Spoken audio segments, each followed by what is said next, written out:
McDavid obviously doesn't need to be said, deserves the most amount of money in the league, but he's made it very clear that that might not be necessarily the reason he's going to sign anywhere. He wants to win, and you can't sign for $20 million Yes, this is if you want to exactly, win. this is my thing. Like, I don't like. I think this is gonna shock people, and it might be a hot take, but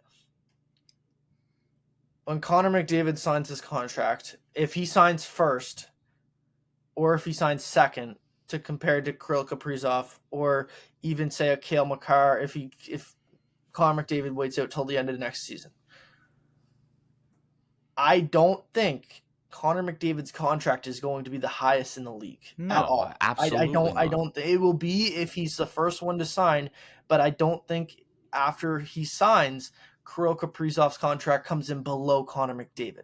I think Connor McDavid's contract is totally different. Now, if he goes, now this is obviously if he stays in Edmonton. If he doesn't stay at Edmonton, I think that there's a higher chance that he gets paid more, like Definitely. an $18 to $19 million contract.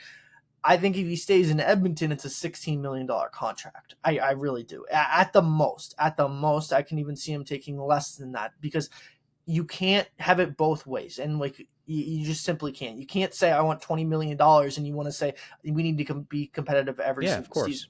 So Yeah, I don't see a world where I understand the logic you're saying, Brandon, with like McDavid's the best player in the world. Like, whatever he's making should set the contract maximum for the next like 2 years, considering that's what it was. Like, it was like 4 years or 6 years, wasn't it? Like, or 5 years, somewhere in that range, where no one had a higher AAV than Connor McDavid did.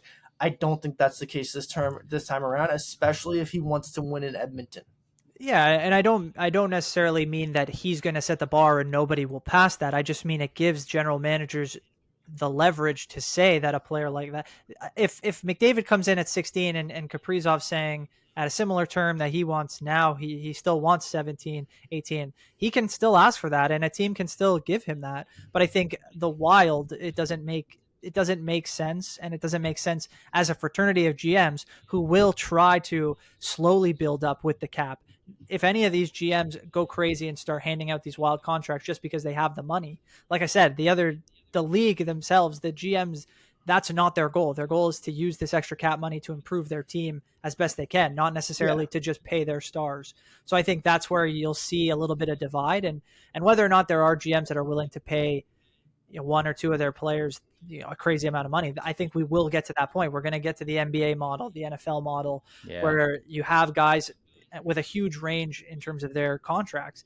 But I just think right now, in the kind of the starting blocks that we are, I'd be surprised even if it goes till next year, that Kaprizov signs a deal that has an AAV over 17 million. Like 17, I'd be like, okay, you're still within 3 million of what the guy is now. I think Draisaitl makes 14. Yeah, so 14.